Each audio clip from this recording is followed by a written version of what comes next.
Et la question que je me pose, Monsieur le Président, d'ailleurs, on regrette que ça ait été rajouté au dernier moment à l'ordre du jour, entre les élus et le CODEV juste sur leur activité. Mais je me demande si ce n'est pas à l'image de ce décalage que nous, on observe quand même entre ce qui peut être produit, exprimé par le CODEV dans les rendus qui nous sont donnés aujourd'hui, et nous, notre travail ici dans cette Assemblée, et surtout dans les choix politiques qui sont menés. Parce que quand même, du coup, j'ai regardé rapidement, notamment les débats, parce que je trouve que cette année, ce qui est un élément très positif, c'est tous ces cafés-débats et conférences qui ont été organisés et qui sont riches d'enseignements sur ce qui ressort de la part des citoyens quand même. Bien sûr, Monsieur Karl l'a dit, il y a de la contradiction, il n'y a pas une pensée unique, mais quand même, il y a des choses extrêmement fortes qui ressortent de ces débats d'une part et des propositions d'autre part. Et je vais illustrer un petit peu cet élément-là. D'abord, sur le débat sur la tour Occitanie, il est clairement exprimé, c'est le titre même d'un paragraphe, que c'est une tour sortie du chapeau pendant l'été et qui est interrogée du coup à la fois bien sûr dans la méthode, mais dans bien sûr ce qu'elle exprime à travers elle. Est-ce qu'elle est vraiment verte et la viabilité de ce projet dans un contexte incertain. Donc il y a des messages qui sont envoyés extrêmement importants. Mais plus encore, ce qui me frappe, c'est sur les sujets de mobilité et de pollution de l'air, où là quand même, j'ai envie carrément de parler d'un réquisitoire de nos politiques publiques. C'est un réquisitoire et ça marque pleinement la déconnexion aujourd'hui des politiques que nous menons et de la demande citoyenne.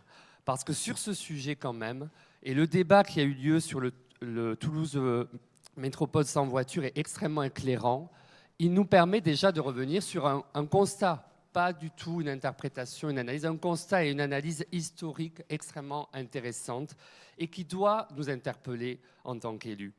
Il nous rappelle quand même cette historique qui a été faite à travers ce débat-là de novembre 2017, de l'histoire de cette intercommunalité qui n'a pas pris la mesure de son développement urbain et de ses moyens de transport adaptés et qui s'est engagée dans un tout-voiture et l'absence de régulation publique, c'est écrit dans le compte-rendu du débat. Et ça, c'est un élément fort qui est ressorti, qui semble faire unanimité en l'occurrence, puisque c'est un élément du débat où il n'y a pas eu de contradiction exprimée.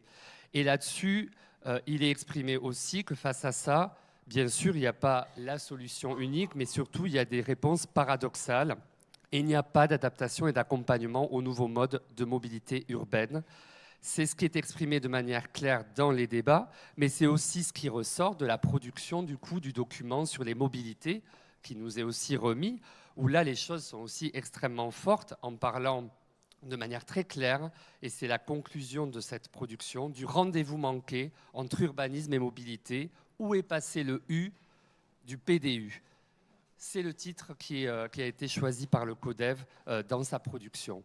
Et ça, c'est révélateur d'un constat que nous, bien sûr, nous avons exprimé maintes fois sur un plan mobilité qui, pour nous, ne répond pas à ces enjeux, qui n'offre pas d'alternative à la voiture individuelle pour la plupart des métropolitains, en concentrant les efforts de développement de transport en commun uniquement sur la ville-centre et en poursuivant un développement urbain qui va, du coup, faire continuer le développement du trafic routier et qui ne répondra pas à ces besoins d'alternatives à la voiture individuelle.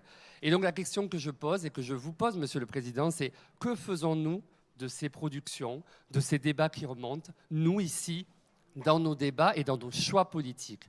Est-ce qu'on va continuer, après avoir eu cette petite présentation, à reprendre tranquillement notre cours de l'ordre du jour et continuer à rester sur des positions qui sont pourtant exprimées clairement à travers ces débats et ces productions du CODEV comme n'étant pas à la hauteur des enjeux? Est-ce qu'on continue à poursuivre cette déconnexion entre les attentes citoyennes et ce que nous décidons ici en séance? Moi, c'est plutôt ce questionnement que j'ai envie de poser aujourd'hui. Comment on peut mieux associer ces débats, ces productions à nos choix politiques, voire à nos évolutions de choix politiques? Parce que, Monsieur le Président, vous pouvez continuer à dire que, par exemple, on a le plan mobilité le plus ambitieux parce qu'il y a près de 4 milliards investis. La question, c'est est-ce que ces 4 milliards y répondent aux besoins et aux attentes citoyennes? Dans ce qui remonte, la réponse est non. Est-ce qu'on peut en débattre? Est-ce qu'on peut se réinterroger? Est-ce qu'on peut enfin, effectivement, avoir des politiques publiques qui se reconnectent davantage aux expressions citoyennes? C'est ça le débat qui est devant nous.